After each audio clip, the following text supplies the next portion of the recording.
If you had told me a year ago that I'd end up kicking my own parents out of my house, I would have laughed in your face. I'm not the type to make scenes. I'm 32, steady job in IT, the kind of guy who double-checks the locks before bed and pays bills the day they arrive. Family drama wasn't supposed to be my story. But then again, family has a way of writing chapters you never asked for. It started small, the way most disasters do. 6 months ago, my parents asked if they could, temporarily, move in with me. My dad claimed the plumbing at their place was shot, my mom said the heating kept failing, and they didn't want to waste money on a rental while contractors worked. I had the space. A 3-bedroom house, just me and a dog that sleeps more than he barks. Saying no felt cruel, so I said yes. I thought it would be a few weeks, maybe a month. Instead, they showed up with boxes that looked suspiciously like they'd been packed for good. Living with them again as an adult was eye-opening. Mom immediately started rearranging my kitchen like she was the new sheriff in town. My labeled spice rack? Gone. She dumped all the jars into one drawer and declared it more efficient. Dad took to planting himself in my recliner and treating the living room like a personal command center. Sports on loud, shoes off, remote permanently in his hand. I could deal with those quirks. I kept telling myself, it's temporary. But then came the little things. Mail. Envelopes kept arriving, thick ones, not bills but official documents. Oddly, some weren't even addressed to my parents' names, but to something called Heron Lane Rentals. I chalked it up to a mistake. Maybe a mix-up with the postal service. Still, I slid the envelopes onto the hallway table, expecting them to notice. They never did. Or maybe they pretended not to. Then there were the phone calls. They'd step outside, speaking in low voices, but the tone was sharp. Not the warm gossip of family catching up, but clipped words like agreement, shares, deadline. Every time I walked too close, the conversation ended with, "We'll talk later." I wanted to believe it was none of my business. I wanted to stay in my lane, let them handle their mysterious affairs. But something about the way my dad would slam the door of my office whenever I tried to come in while he was just checking emails made my stomach twist. One night, when I was taking out the trash, I saw him fumbling with a small brass key on my back porch. Not to any lock I recognized. He slipped it into his pocket quickly when he noticed me. "Lose something?" I asked. He forced a laugh. "Nah, just, checking the shed lock. Funny thing, I don't have a shed." That was the first real crack in the story, and once you see a crack, you can't stop staring at it.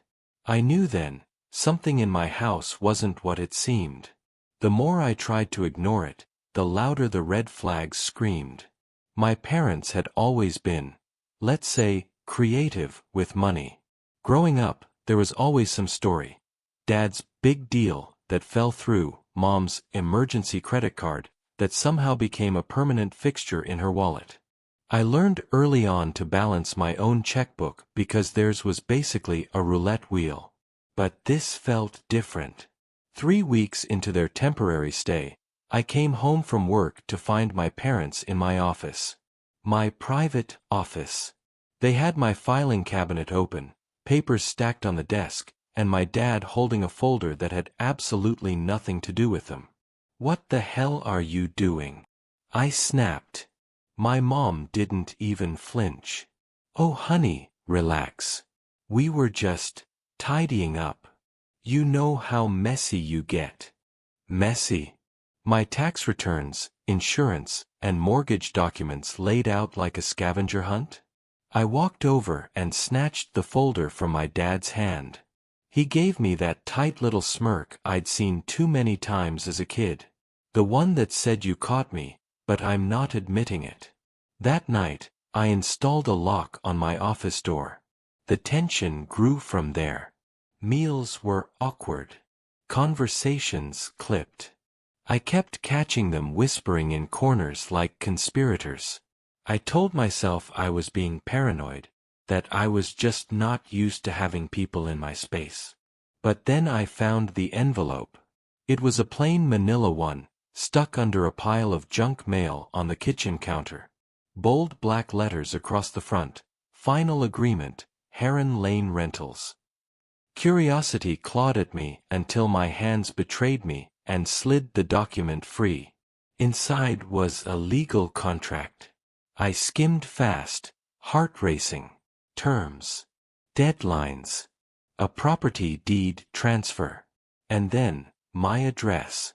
My exact house, listed under assets. I read it twice, 3 times. My parents had listed my home as part of something they were signing away. My first thought was that it had to be a mistake. Some clerical error. But when I confronted them, my mom's face drained of color like I'd just slapped her. My dad, though, he didn't even blink. "You weren't supposed to see that," he said flatly. "What the hell do you mean?" My voice cracked between disbelief and fury. "This is my house. I bought it. My name's on the mortgage. How the hell is it in your paperwork?" Dad rubbed his temples like I was the problem. "It's complicated. You wouldn't understand." "No," I snapped, my hands shaking as I held up the paper. "You're going to explain right now." That was when my mom muttered the words that made my stomach drop. "It's not really yours. It's not really yours." Those 4 words detonated inside me. I stared at her, the contract still trembling in my grip. "What do you mean it's not mine? I've been paying the mortgage every month. I signed the papers. My name is on everything." Dad finally spoke, his tone maddeningly calm, like he was explaining math to a child. "Technically, the down payment came from us. The house was always supposed to be part of the family's assets." I laughed. A hollow, angry sound that didn't even feel like it belonged to me. "Part of the family's assets? You mean mine. I worked for this. I pay for this. You two haven't given me a dime since I moved out at 18. Mom wrung her hands like she was the victim here. "Sweetheart, you have to understand. Eric." There it was. My brother's name. The Golden Child. I hadn't even heard it yet, but I knew where this train was headed. "Eric, what?" I demanded. She bit her lip. Dad sighed. And then the truth dropped. "The house was supposed to be Eric's safety net," Dad said finally. "He's had a hard time. You know that. The plan was always for you to keep things stable until he was ready." The world tilted. My knees nearly buckled. "You're telling me," I said slowly, each word like glass in my throat, "that the house I bought, the house I've been working my ass off to pay for, you've been planning to hand it over to Eric?" Neither of them answered. Their silence was worse than a confession. I paced the kitchen like a caged animal, my blood roaring in my ears. Images flashed in my mind, the nights I worked overtime, the vacations I skipped, the repairs I handled myself because I couldn't afford contractors. Also, I'd have something solid, something of my own. And the whole time, my parents were scribbling my name off the deed in their minds. Finally, I slammed the contract down on the table. "Get out." Mom gasped. "What?" "You heard me." My voice was low, shaking but sharp enough to cut steel. "Get out. Pack your things and get out of my house." For once, Dad didn't have a quick comeback. His mouth opened, closed, then opened again. "Don't be ridiculous. We're your parents. You stopped being my parents the moment you decided my life was just a backup plan for Eric's failures." That was when Eric himself walked in the front door, completely oblivious to the firestorm he had just inherited. The door creaked open and in strolled Eric, wearing his usual smug half-smile, tossing his keys on the counter like he owned the place. He looked around at the three of us frozen in the kitchen. "Whoa," he said, eyebrows raised. "Did I walk in on an intervention or something?" My chest tightened. Intervention. That word was almost funny, because in a way, it was, just not the one he was expecting. "Sit down," I said, my voice sharp. He blinked, clearly surprised I wasn't rolling over like I usually did. Okay." He plopped himself into one of my chairs, leaning back like he was settling in for a show. "So what's up?" I shoved the contract across the table. It slid toward him, the papers fanning out like a deck of cursed cards. "Explain that." He skimmed for all of 3 seconds before smirking. "Oh, you found out." My hands curled into fists. "You found out. Not what is this. Not there must be a mistake. Just casual acknowledgement, like I'd discovered an overdue library book." "You knew," I said through clenched teeth. "Of course I knew," Eric said with a shrug. "It was always the plan. Mom and Dad said you wouldn't care, you're responsible, you've got your career, you don't need the house." "I do." I felt heat rising in my face. "You need the house? You don't even have a job. You've never held one for longer than 6 months." "That's exactly why I need it," he shot back, leaning forward now, his eyes flashing. "You think I can just magically figure life out? Some people need help. Not everyone can be a workaholic robot like you." Mom touched my arm gently, her voice pleading. "Sweetheart, you know Eric's struggles. We just wanted to make sure he had something to fall back on. You'll be fine. You always are." That broke something inside me. Their words weren't even new, but hearing them now, attached to my house, felt like a knife twisting. I was just the safety net. Always there to catch their precious son when he fell. Never mind that I had my own life to live. "No," I said, standing tall. My voice didn't shake this time. "I'm done being fine. I'm done being your backup plan. You all need to pack your things. Tonight." Eric's jaw dropped. "You're kicking Mom and Dad out? And you?" I snapped, pointing at him. "Don't think for a second you're welcome here either." The silence that followed was electric. My parents exchanged a look, a silent, desperate one. Eric, though, just smirked again, like he had one more card to play. "You really think you can just toss us out?" he said quietly. "You don't even know half of it." And just like that, I realized there was more. "You don't even know half of it." The words oozed out of Eric's mouth like poison. My stomach twisted, bracing for whatever bomb he was about to drop. "What the hell are you talking about?" I demanded. He leaned back in the chair again, that smug grin spreading. "You think this is just about the house? Man, you really are clueless. Mom, Dad, should I tell him, or do you want to?" Neither of them spoke. My mom's face crumpled with guilt.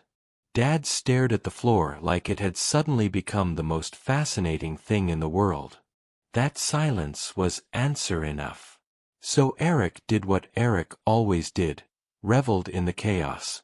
"They didn't just list the house," he said, dragging the words out like a cat playing with a mouse. "They've been using your name, your credit, your money, for years." I felt the room tilt. "What? Oh, come on." He actually chuckled. "You really thought your credit score was perfect because you're responsible? No, bro. It's because Dad kept taking out loans in your name to keep their little empire afloat. Heron Lane Rentals? That's basically you. Your name's on half the paperwork. Didn't you ever wonder why the bank sent so much stuff here? I turned to my parents, my pulse hammering so hard I could hear it in my ears. Tell me he's lying, my mom whispered. It was just temporary. Temporary. My voice broke into a near shout. You used my name for debt? Dad finally looked up, his jaw clenched. We were going to fix it. Once the properties turned around, we'd pay everything off. You wouldn't have even noticed. I laughed, a raw and bitter sound. Wouldn't have noticed? When collectors come knocking at my door. When my credit tanks. When I wake up one day and realize I've been drowning in your mess. Eric snorted. Oh, don't be dramatic. It's not that bad. Besides, you're the one who's good with money. You'll figure it out. That was it. That was the exact moment something inside me snapped clean in two. All the years of being the responsible one, the fixer, the dependable son, they had taken that as permission to strip me bare. I stepped closer, my voice ice cold. Get out. Now. Eric rolled his eyes. You're bluffing. But I wasn't. My hands were steady, my chest full of a fire I'd never felt before. For the first time in my life, I wasn't the safety net. I was the one cutting the rope. Get out. Now. The air between us went razor sharp. For once, Eric's smirk faltered, but he didn't move. My parents sat frozen at the table, like they were hoping if they stayed quiet long enough, I'd back down. Dad was the first to break the silence. Son, be reasonable. This isn't how families handle problems. I barked a laugh. Oh, so lying, stealing my name, burying me in debt, that's how families handle problems? Mom's eyes shimmered with tears, but I'd seen that act before. It always came when she wanted me to soften.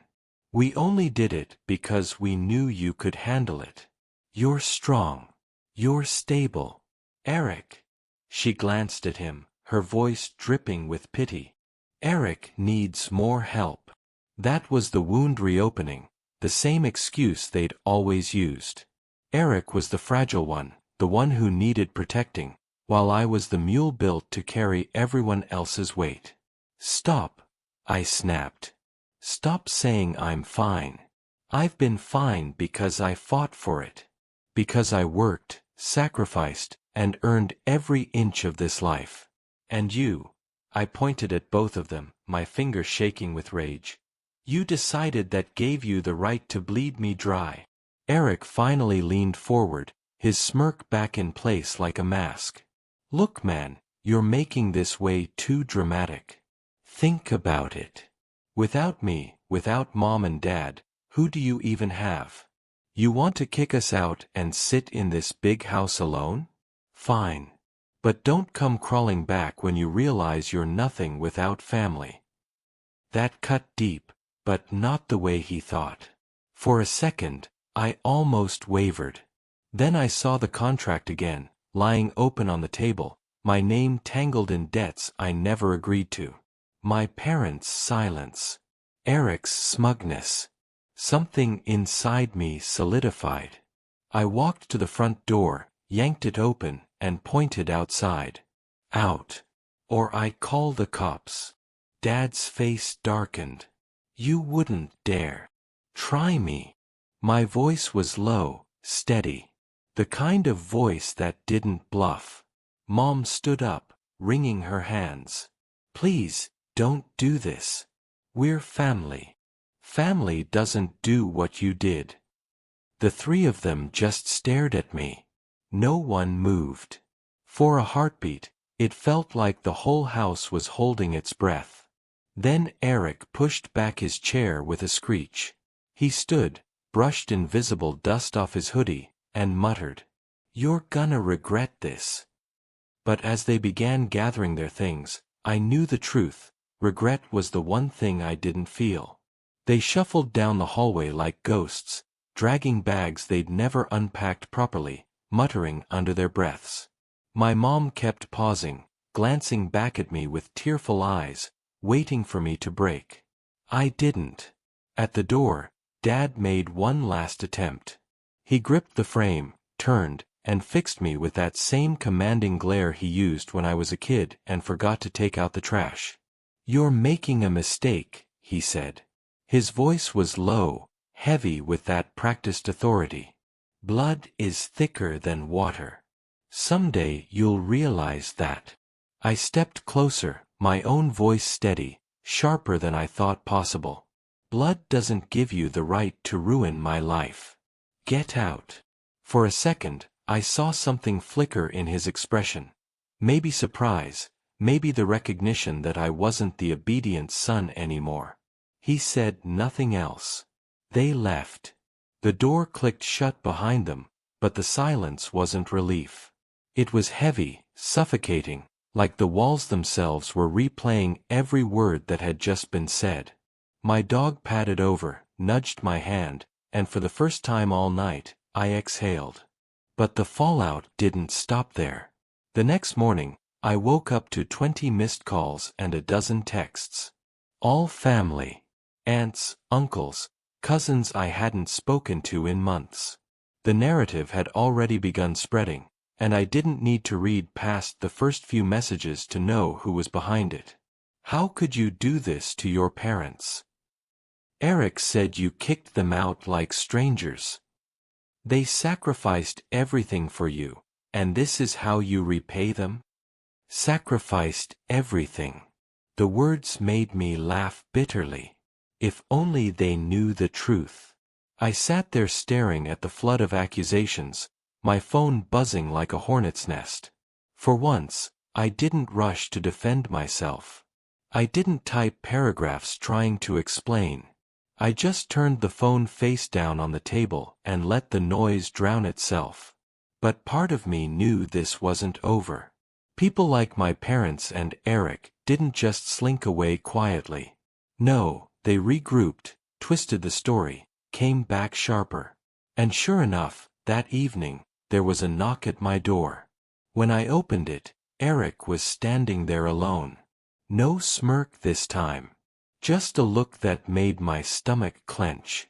"Can we talk?" he asked. Eric leaned against the doorframe like he owned it, hands shoved deep into his hoodie pocket. Gone was the cocky smirk. Instead, his face carried something I hadn't seen in years. Seriousness.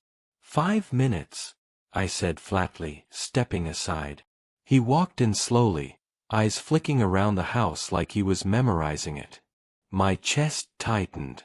"What do you want?" I asked.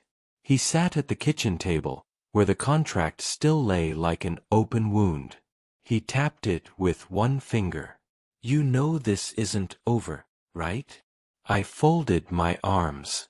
"It's over. You, Mom, and Dad made your choices. Now live with them." He shook his head. "No, you don't get it. That paper. It's not just some scam. It's legal. Your name's on everything. The loans, the deeds, the guarantees. If you don't play along, you're the one who gets crushed when the collectors come calling." My throat went dry. "You're bluffing." Eric pulled a crumpled envelope from his hoodie and tossed it across the table. I opened it with shaky hands. Inside was a notice, overdue payments, past due interest, my name printed in bold at the top. My stomach dropped. "You see," he said, leaning back. "This isn't just Mom and Dad messing around. You're already in it. If you kick us out, you'll sink too. But if you let us handle it, let me handle it, we can all come out on top." I laughed, sharp and bitter. "Handle it? You can't even handle holding a job, Eric. Why should I believe you can fix this mess? He leaned forward, lowering his voice. Because I already made a deal with people who don't like being disappointed. If you cooperate, you'll be fine. If you don't. He let the sentence hang, but the threat pulsed in the air between us. My skin went cold. This wasn't just family drama anymore. This was something darker. I pushed the papers back toward him. Get out. Eric's eyes narrowed. You're making enemies you don't understand. I stepped closer, my fists clenched so tight my knuckles popped. And you're standing in a house that will never belong to you. Leave. Now. For a long moment, we stared each other down. Then, with a slow grin that made my blood run cold, Eric stood and headed for the door. As he stepped outside, he turned back. You'll regret this. They'll make sure of it. The door slammed. And for the first time, I realized the secret I'd uncovered wasn't just betrayal. It was a trap. The night after Eric's warning, I barely slept. Every creak of the house sounded like a footstep. Every car that slowed near the curb made my chest tighten. I kept replaying his words. They'll make sure of it. By morning, my fears had a name. I opened the mailbox and froze. Inside were 3 more envelopes, each stamped with the logo of a collections agency. All of them in my name. One was already marked Final Notice. My hands shook as I tore them open. Numbers that made my stomach twist. Tens of thousands of dollars I'd never borrowed. Accounts I'd never opened. My parents and Eric hadn't just used me. They'd buried me under a mountain of debt that was now officially mine. I called the number on the letter, desperate for clarity. After 20 minutes of being bounced around, a woman on the other end confirmed it. Yes, sir, the account is registered to your name and social security number. Payments have been missed. You are legally responsible. I dropped the phone. My parents had stolen not just my house, not just my trust, but my future. That evening, as I sat staring at the pile of debt notices, headlights flashed through the window. A car pulled into my driveway, one I didn't recognize. 2 men stepped out. Not family. Not neighbors. Suits, hard eyes, the kind of men who didn't smile.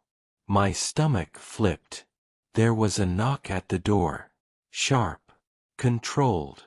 Mr. Name, one of them said when I cracked it open. His voice was smooth, too polite, the kind of politeness that hides teeth. We're here on behalf of Heron Lane Rentals. I swallowed hard. I don't know you. You don't need to, he said, slipping an envelope into my hand. What you need to know is that you're in very deep. Your father assured us you'd be cooperative.